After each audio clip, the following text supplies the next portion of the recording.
I want to start by sharing with you a new tradition that the NMU Alumni Advisory Board started in 2024 that recognizes a current NMU faculty or staff member for their commitment to alumni within their department. This award is our way of recognizing an individual who goes beyond the call of duty to keep their alumni involved with their department and NMU in general. This year, we are proud to recognize a man who has built the NMU Theater and Dance Department to record highs in both numbers of majors and in alumni activities and events. During the tenure of this distinguished faculty member and department chair, the number of majors has grown at a record pace.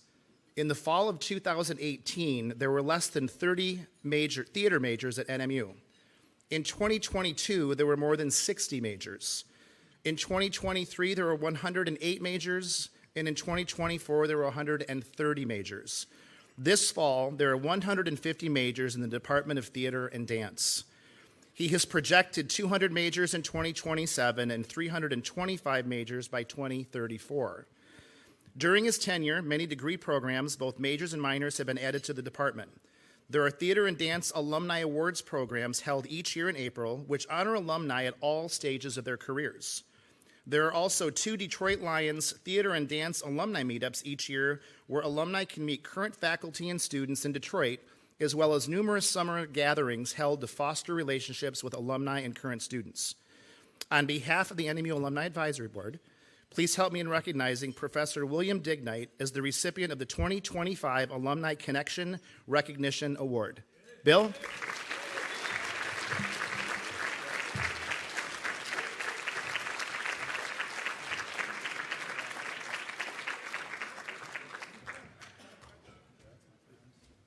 I'm not going to talk, but it's 1:58.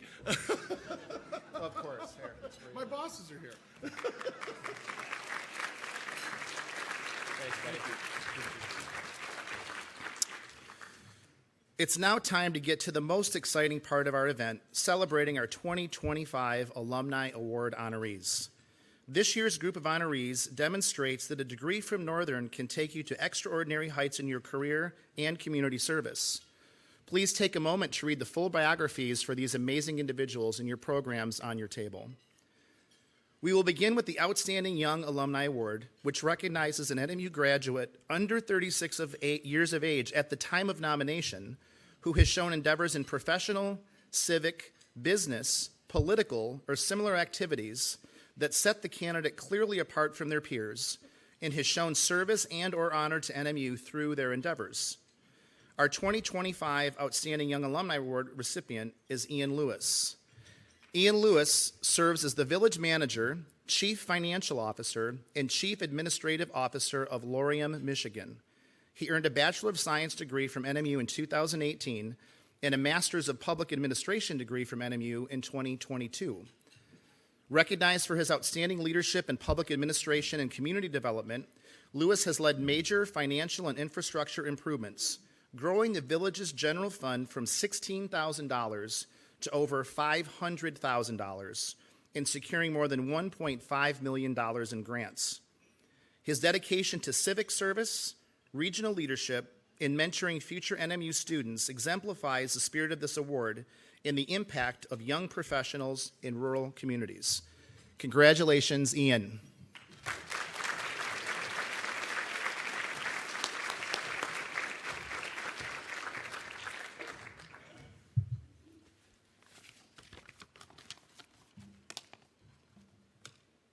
First, I want to say thank you to NMU for welcoming my wife, my family, and myself back to campus.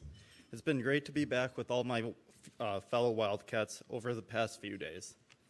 Second, I want to thank Jen for this nomination and also to the Village of Laurium, where I have been honored to serve as their village manager for nearly 3 years.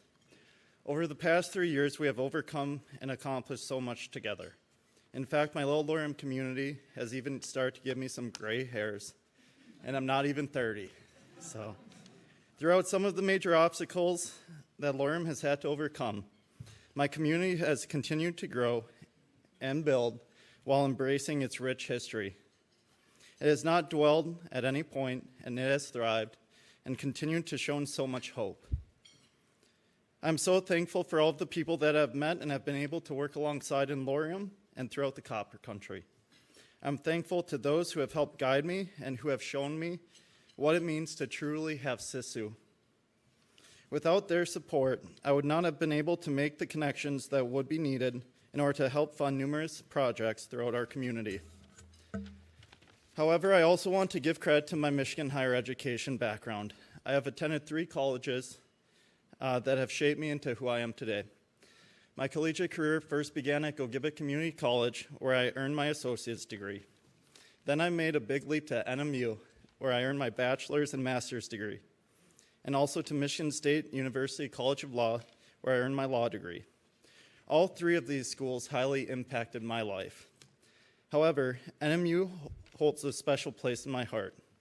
It's not only where I met my amazing wife, but NMU really taught me some very important life lessons that I needed to figure out. NMU really showed me how I needed to personally grow and develop as an individual. During my time on campus, I met and hung out with many different groups of individuals that oftentimes held wildly different beliefs. However, because of NMU, I was able to learn that it is okay to have differences of opinion with individuals, but still remain cordial and even close friends with others. Here at NMU, I learned that it is okay to debate without getting confrontational or upset, just because of a difference of opinion. This is something that was instilled upon me and all of my classmates by numerous professors, such as Professors Wilson, Nelson, Cherry, and so many others. Here at NMU, I was taught that we are all just individuals, and that it is okay to be and to think differently. Today, we live in a world where if you think differently, or you believe differently than someone else, then that other person must be wrong, and you must be right. However, NMU taught me otherwise. Every single professor that I had challenged me as an individual, and they taught me that it is okay to do things differently and to be different, as long as what you do and believe is based upon sound judgment. Essentially, what I took from this is that you must live in reality. It is okay to challenge someone else's beliefs without being mean or without being hateful. It is okay to be friends with others that do not believe in the same ideologies. We are not all the same, and we cannot all share the same beliefs. Many of my professors taught me the importance of compromise and more importantly, the impact of collaboration with others. I think this concept is what has allowed me to become successful in my young career. Now, this speech is a little bit different than I intended when I first began writing it. However, in uncertain times, sometimes it's good to be different. I don't know what is in store in my future, as I'm still not even 30, as previously mentioned. However, the one thing that I do know is that NMU will continue to help create a light for the future of its students, much like this campus and all of my professors did for me. NMU will continue to help grow young people into being compassionate and thought-provoking individuals. NMU will continue to create educated individuals that will challenge the status quo and that will not back down. In closing, I can say that today I'm so honored to be selected as this year's NMU Outstanding Young Alumni, and I'm even more honored to be recognized alongside the other distinguished alumni that have impacted our NMU community. Thank you to NMU, the Alumni Association, and to my fellow Wildcats. Take care. Go Cats.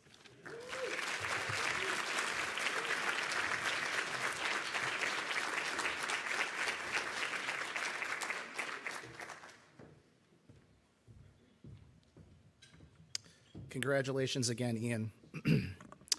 The Alumni Achievement Award recognizes an NMU graduate who has notable professional achievements on a local or regional level.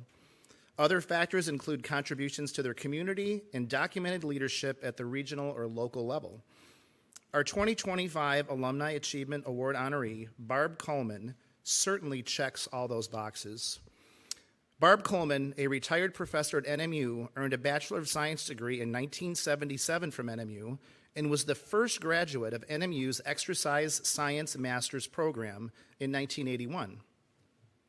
Recognized for her outstanding contributions to health, wellness, and community service, and a pioneer in exercise science, Coleman co-founded NMU's Get Fit adult fitness program and played a key role in developing teaching labs that serve both students and the public. Beyond campus, she has been a driving force behind numerous public health initiatives and community projects, including the creation of Marquette's first fully inclusive playground, demonstrating a lifelong commitment to education, equity, and well-being. Our recipient of the 2025 Alumni Achievement Award, Barb Coleman.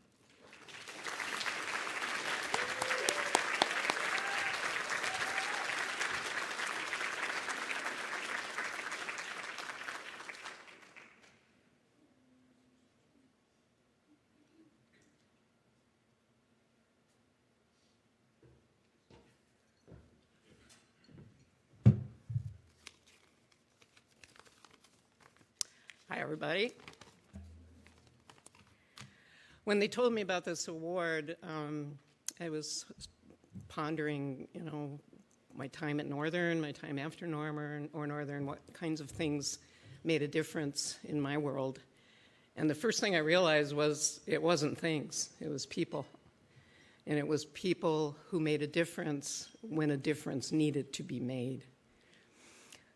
One of the first people that came to mind to me is Barb Patrick, who was our Associate Athletic Director, the first woman to be in NMU's Hall of Fame, and a proponent of Title IX, which she commented was, "It's only fair." She was also one of the coaches I interviewed when I was trying to find out which coaches felt that it was necessary to use profanity and belittling with their athletes in order to get the 110% out of them. And she said, absolutely not. And I researched that because I don't take anything on face value and asked the athletes, and they said, absolutely not. She did not. And one of her successors, Jenny Ryan, is the same way, and I would hope that for everyone. And the reason I was researching that is because of an incident that occurred one day in the Dome, and the football team was out practicing, and this is a while ago. Don't name names here. But there was some language going on being thrown at the athletes, and the people from the community were walking around the perimeter, and I went up to the assistant coach and said, "Hey, watch your mouth." And he kind of puffed up. I thought he was going to chest butt me. And he said, "I hear you." And I said, "Good, that's what we want." And the head coach came over and said, "Well, what's going on here?" And I said, "Well, I've expressed a concern," and he said he heard me, and I thought that was the end of it and walked away. And next thing I knew, my supervisor, Lynn Wernan, and I were in the president's office being asked about this incident. And they were listening, and the coach was there, and Liz and I supported our contention that was not necessary, that was not a coach's tool, that was necessary. Now, I don't say that we made a difference. I would hope the coach did apologize to me. I would hope that he apologized to the athletes. But on we go. The next person, my sister Jean, has throughout my life, being the little sister, observed her and learned from her and was helped by her as she taught young children for decades, and was on Long Island when 9/11 occurred. And it helped so many children because she also does grief support and hospice volunteering. And she has been one of my greatest supporters as I lost my husband last year.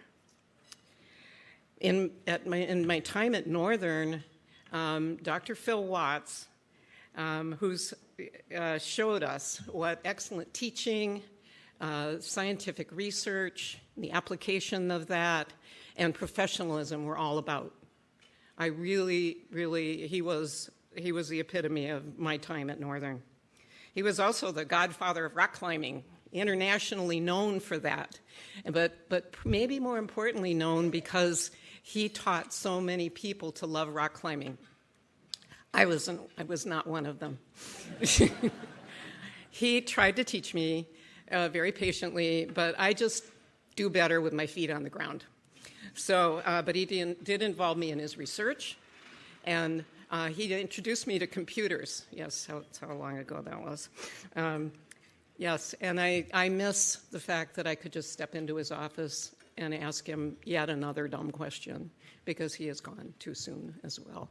But his family adopted me, and I adopted them, and they haven't gotten rid of me, and I hope they never do. They introduced us to their music and their family life, and they are just unbelievably wonderful people. My phenomenal husband, Bob Chapman, spent his adult life helping people with disabilities. He called it the greatest job ever. And he loved his town, he called it, and he checked on it every day and gave us a report. He gave back to this community in so many ways. He ignited my commitment to helping people with disabilities and other people who are often overlooked. His leadership and the work of a passionate team of people, some of whom are here, right over there, please raise your hands, my people, yes, made a dream come true, and that was the first inclusive playground in our community. I invite you all to go down to Matson Park and sit there and look around and see what's different. The first thing you'll see missing are the wood chips. Think about navigating through wood chips using a wheelchair or a walker or on crutches or any number of things.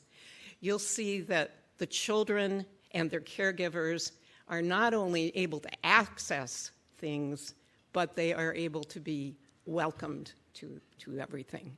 It is truly an inclusive playground. It is the epitome of inclusivity. Bob used to tell me that one of the benefits of my job was staying in touch with former students and watching their lives unfold. One of them is here today, and I have never been prouder than I am seeing this young woman become an advocate for people with disabilities, veterans, senior citizens, and really all human beings. She's woven that advocacy into her job as the Marquette Senior Center manager. Mo McFadden has truly made an enormous difference in this world, and I know she will continue to do so. I taught science and health and advocated for the environment throughout my career and afterwards. I know that you know that this is a very difficult time for people like me right now. And I sincerely hope that with the help of the people that I have surrounded myself with and their expertise, that we can continue to make a difference, because a difference definitely needs to be made. Thank you all for being here, and thank you for this award.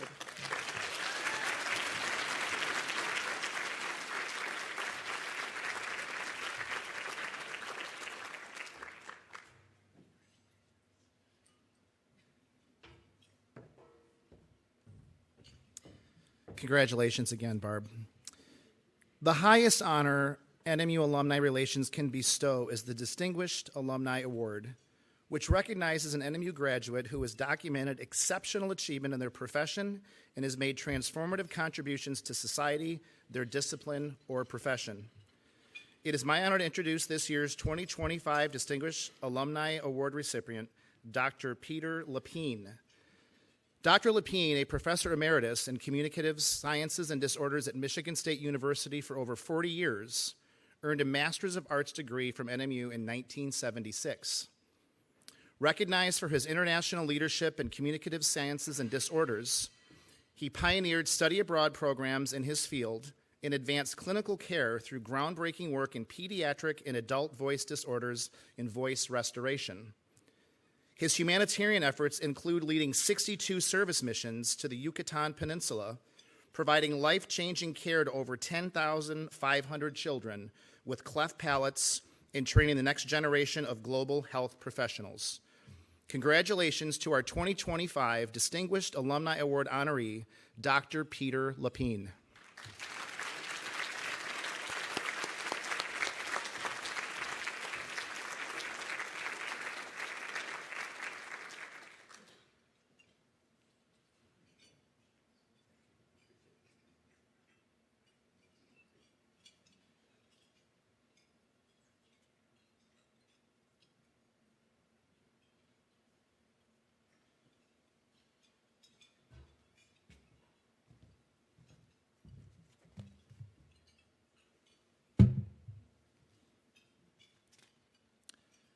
I've often said it, never give a prof a microphone.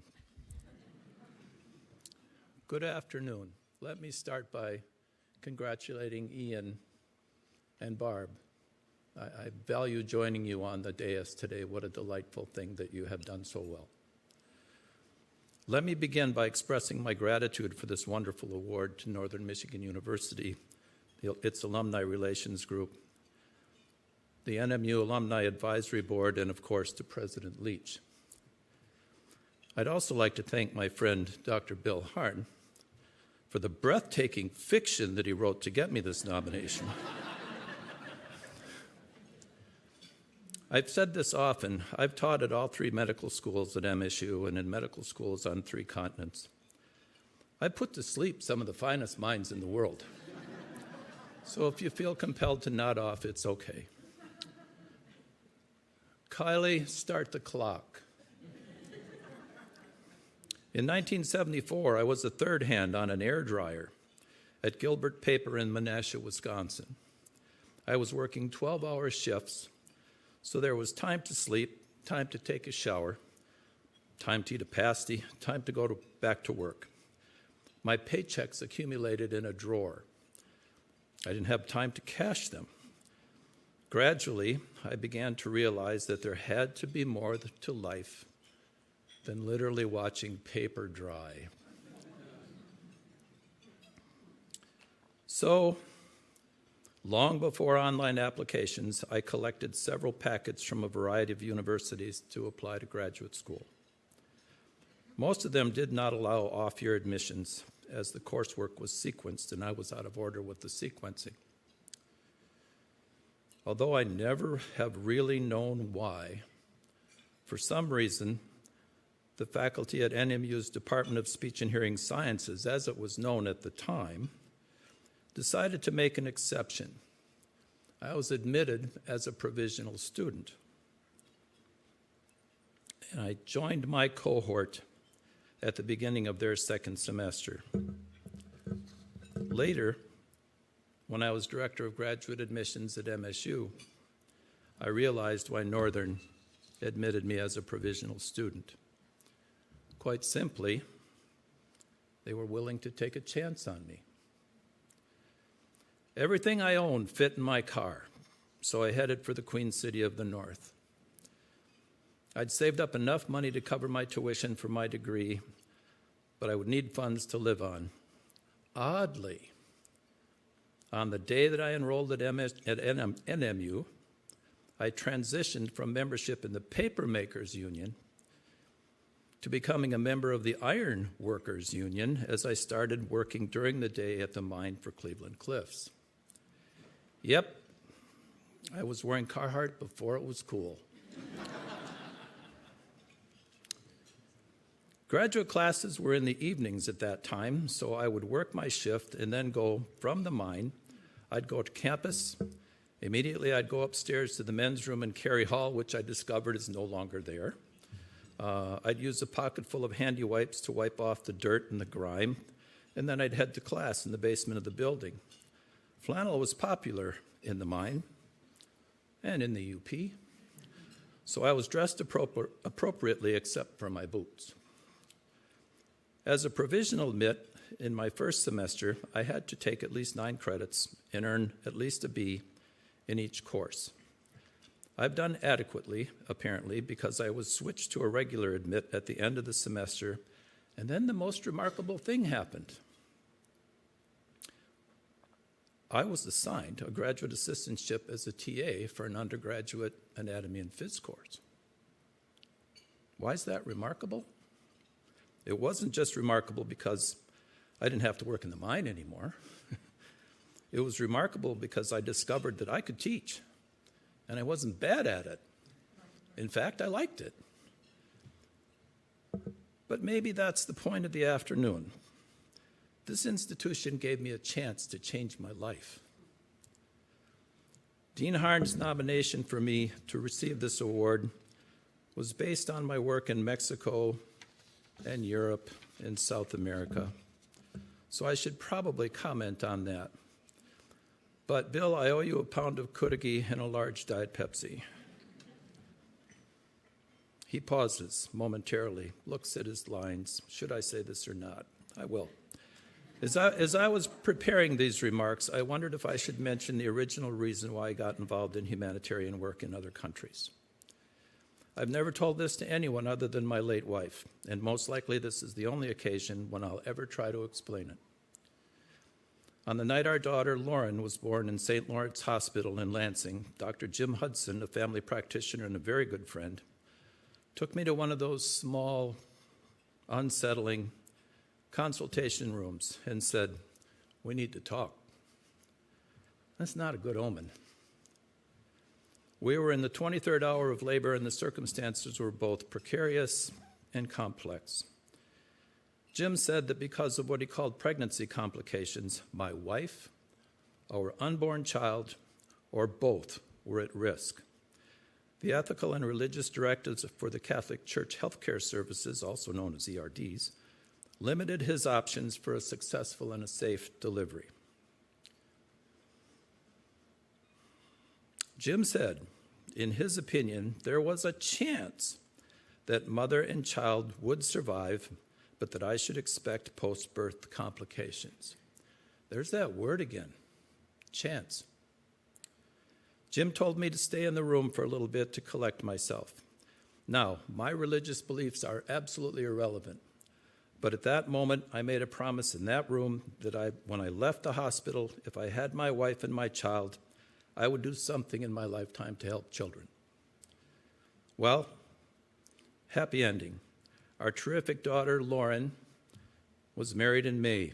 She's here with her husband, Nate. So whatever I happen to do around the world clinically, Lauren was the source of it, and you can blame her.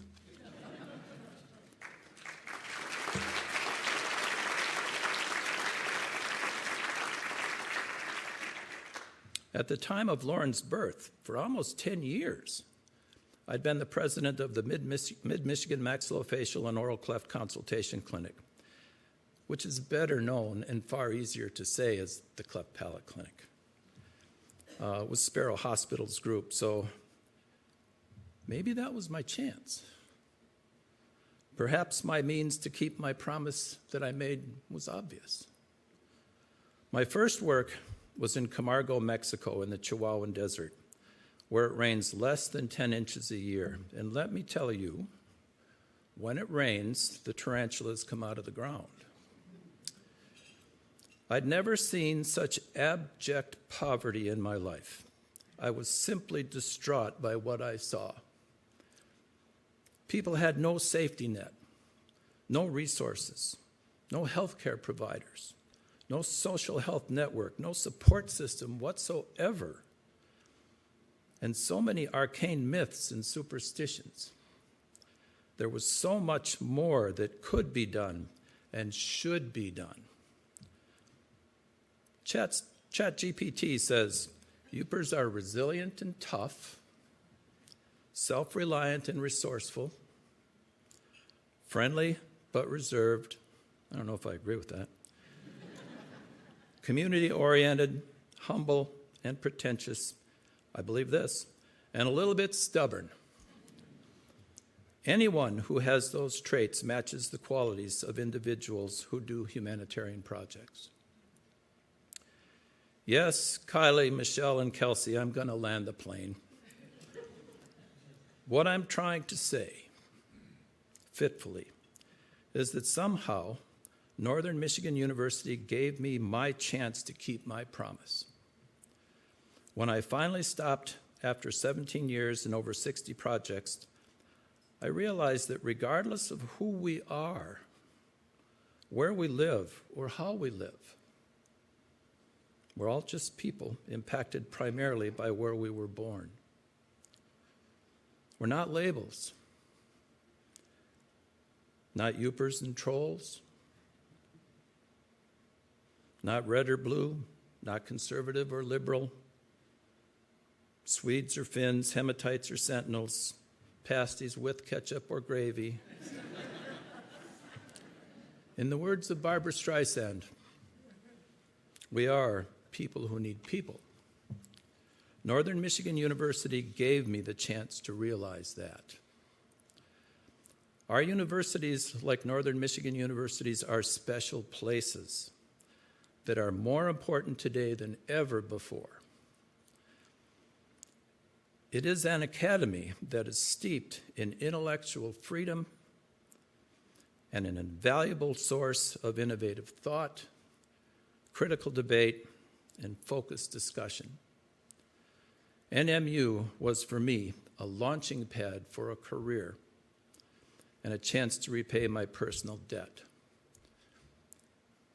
How about this? Raise your right hand. Oh, all you right hemisphere people, raise your other right hand. All right, if you raised your hand, please know that you are no different than someone who wins this award. Each of you in our university here can do something to help our world today to make it a better place. Thank you for this wonderful award.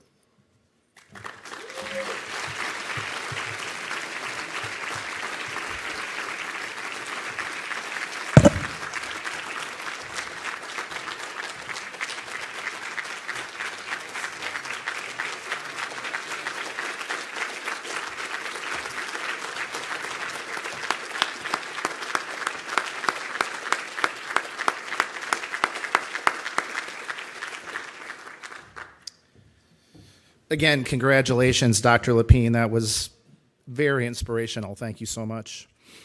And now it is my honor to introduce the interim president of Northern Michigan University, Mr. Gavin Leach.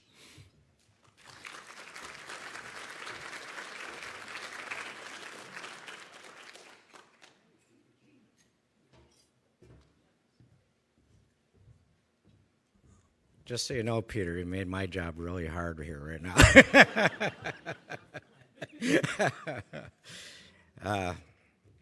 Wow, that's pretty special. What a great day to be a Wildcat, hearing all these wonderful people and the awards that we gave out. Just congratulations to all of you.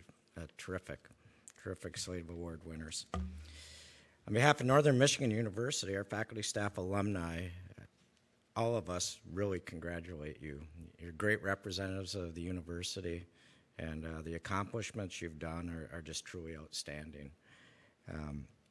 Learning about these from your speeches, from what we see in the write-ups here, show why you were nominated and why you were selected. It's truly special. Your professional and personal accomplishments remind us that we should be proud of the work many Northern alumni are doing locally and around the globe to address today's challenging issues and promote innovative change in the world. Ian, Barb, and Peter, your work has made a difference in the world, and thank you very much for that.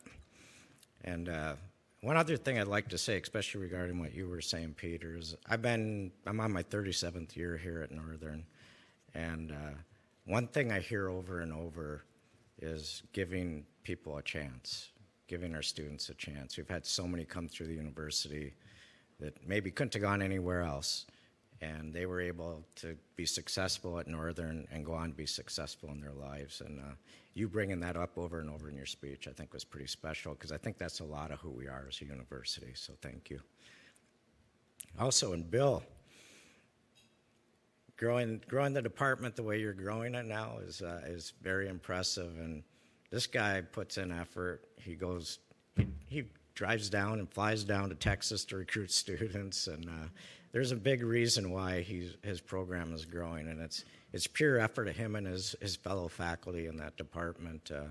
They really make the effort, and they're really, really appreciative of what you've done there, Bill. Awesome job. Whew. So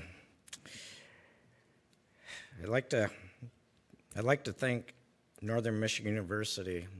Always made a difference in what you do, and it sounds to me like from the speeches, Northern has done a great job. As Chris said earlier, you're certainly role models for today's Northern students. From you, they can learn how complicated issues can be addressed in creative and caring ways.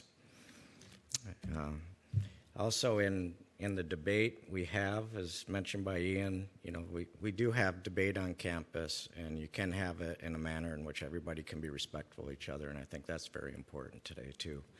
We don't have enough of that around the world right now. About a year and a half ago, also I want to point out, is Northern debuted a new mission statement with the goal to be superior, like the lake that inspires us in everything we do. That word superior seems quite fitting in describing the achievements of today's honorees. Ian, Barb, and Peter, you have set the bar high on the standard for all Northern Michigan University alumni and current students. We really applaud you for your efforts, and we are pleased to have this opportunity to recognize your success. Congratulations and welcome back to campus. And everybody here, I think, has to be very impressed by the speeches they heard today. And it's wonderful to be part of these events because you hear of all these great things happening. So thank you. Congratulations from everybody here. And we wish you the very best going forward. Thank you.